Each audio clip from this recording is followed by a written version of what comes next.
روشنی کے سفر کے نئے ولاگ میں آپ اپنے میزبان آفتاب احمد خان زادہ کے ساتھ ہیں۔ ایک نوجوان چوراہے پر بیٹھے ایک بزرگ کے پاس پہنچا اور ایک رستے کی طرف اشارہ کر کے بزرگ سے دریافت کیا کہ یہ رستہ کدھر جاتا ہے۔ بزرگ نے اس نوجوان سے پوچھا کہ تمہیں کہاں جانا ہے؟ تو نوجوان نے کہا مجھے نہیں معلوم۔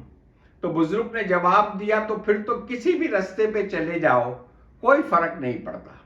یہی حال بالکل ہمارا ہے۔ 76 سال بعد بھی آج ہم چوراہے پہ کھڑے ہوئے آپس میں گفتگو ہیں کہ ہمیں جانا کہاں ہے۔ کہیں سے آواز آتی ہے کہ آئے ملک کو ملیشیا کی طرح بنا دے، پھر دوسری طرف سے آواز آتی ہے نہیں، آئے اس ملک کو ترکی کی طرح بناتے ہیں، اور تیسری طرف سے آواز آتی ہے کہ آئے چلے پہلے ملک کے قرضے اتارتے ہیں۔ 76 سال میں ہم کچھ نہیں کر سکے سوائے باتیں بنانے کے۔ آج نہ ہمارے قرض اتر سکے بلکہ قرض دن بر دن چڑھ کر اس جگہ پہنچ گئے کہ کسی کو نہیں معلوم کہ کتنے ہم قرض دار دنیا کے ہو چکے ہیں۔ ملک کے جتنے ادارے تھے ہم سب کو جو ہے اس طرح سے ہم نے ان کے کام بگاڑے ہیں کہ اب کام بناتے بناتے عمر گزری جا رہی ہے لیکن کام نہیں بن پا رہا۔ ہر جگہ خرابیاں اور برائیاں جو پیدا ہوئی تھی اس 76 سالوں میں آج سب کی سب جوان ہو چکی ہیں۔ ہم ابھی تک سوچ بچار میں ہیں کہ کس رستے کی طرف جائیں۔ ایک دن سقراط اسکول سے گھر آیا تو گھر کے صحن میں سیدھا باپ کے پاس چلا گیا۔ اس کا باپ فوارے کے لیے شیر کا سر بنا رہا تھا۔ وہ اپنے کام میں اتنا مگن تھا کہ اسے معلوم ہی نہیں ہو سکا کہ سقراط کب آیا، اور سقراط اس کے پاس بیٹھ کر اسے کام کرتے ہوئے دیکھنے لگا۔ اس کا باپ میخنوں سے اور دوسرے اوزاروں سے کام کر رہا تھا۔ ایک کے بعد وہ ایک نازک اوزار سنبھالتا تھا۔ شیر کا منہ اور چپٹی ناک بن چکی تھی، اب خوفناک آنکھوں کا مرحلہ تھا جنہیں وہ بڑی مہارت سے تراش رہا تھا۔ سقراط کو یاد آیا کہ ابھی کچھ ہی دن پہلے سنگ مرمر کا ایک گول ٹکڑا یہاں پڑا تھا۔ اس کے باپ نے اسے تراش کر شیر کی شکل دے دی ہے۔ سر فرونسکس جو سقراط کا باپ تھا کچھ دیر کے لیے ماتھے کا پسینہ پوچھنے کے لیے ہتھوڑی اس نے ہاتھ سے رکھی تو سقراط کو پوچھنے کا موقع مل گیا کہ آپ کو کیسے اندازہ ہوتا ہے کہ تیشا کہاں رکھنا ہے اور اس پر کتنی چوٹ لگانی ہے؟ اس سے پہلے تم نے یہ سوال کبھی نہیں پوچھا۔ اس کے باپ نے کہا مجھے شیر کی چپٹی ناک دیکھ کر یہ خیال آیا، تم ابھی بہت چھوٹے ہو، جب تم بڑے ہوگے تو یہ میں فن تمہیں سکھاؤں گا۔ اس وقت اس سوال کا جواب تمہیں نہیں دے سکتا اور تم بڑے ہو کر خود بخود سیکھ لو گے۔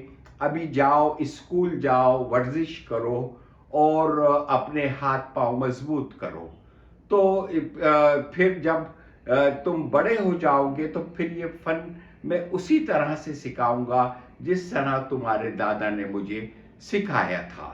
سقراط بولنے لگا کہ میں بڑے ہونے کا انتظار نہیں کر سکتا۔ باپ بولا تو بڑا ضدی ہے، جس چیز کے پیچھے پڑ جاتا ہے اسے پوچھ کر ہی دم لیتا ہے۔ پھر اس نے اوزار ایک طرف رکھا اور سقراط سے کہنے لگا یوں سمجھو سب سے پہلے تمہیں شیر کو پتھر میں دیکھنا ہے، اور یہ محسوس کرو کہ شیر پتھر کے اندر قید ہے اور تمہیں اسے آزاد کروانا ہے۔ اب تم اچھی طرح سمجھ لو کہ سب سے پہلے چوٹ کہاں لگانی ہے تاکہ شیر کو کسی قسم کا نقصان نہ ہو اور شیر اس پتھر سے آزاد بھی ہو جائے اور اس کو رہائی بھی مل جائے۔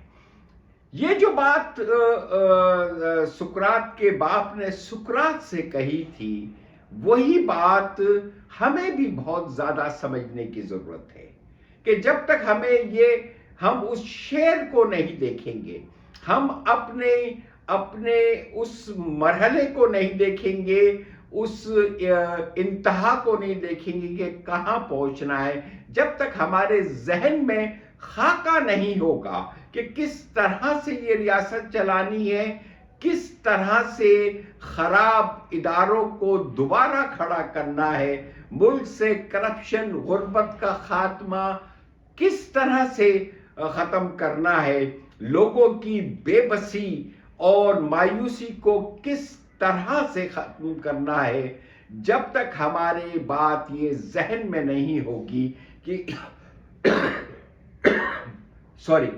تو اس وقت تک ہم کسی بھی صورت میں آگے نہیں بڑھ سکتے۔ سب سے پہلے تو ہمیں رکنا چاہیے اور اطمینان سے یہ سوچنا چاہیے کہ ہمیں جانا کس طرف ہے اور ریاست کو کون سی ریاست بنانی ہے۔ اور جب ہمارے ذہن میں یہ بات آ جائے گی، ہمارے ذہن میں وہ ماڈل آ جائے گا کہ ریاست کو اس طرح سے تشکیل دینا ہے، تو پھر ہمیں یہ دیکھنا ہے کہ اپنے اداروں کو اور سماج کو کیسے صحیح کرنا ہے، اور ان سارے سوالوں کا جواب ڈھونڈنے کے لیے ہمیں کہیں جانے کی ضرورت نہیں ہے۔ یہ جو گوگل ہے، اس کے پاس ہر سوال کا جواب موجود ہے۔ آپ اس سے سوال کرتے جائیں، وہ جواب دیتا رہے گا۔ آپ تھک جائیں گے لیکن گوگل نہیں تھکے گا۔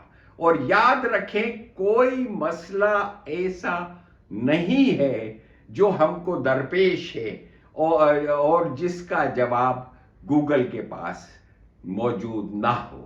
یہ الگ بات ہے کہ اگر ہم معاملات کو صحیح خود نہ کرنا چاہتے ہو تو پھر بات کچھ اور ہے۔ اس لیے سوچیں، سمجھیں، اپنے آپ سے سوال کریں، پھر گوگل سے سوال کریں، اور پھر جب جواب پائیں تو پھر اس کامیابی اور خوشحالی کے مرحلے کی ابتدا کرتے۔ خدا حافظ۔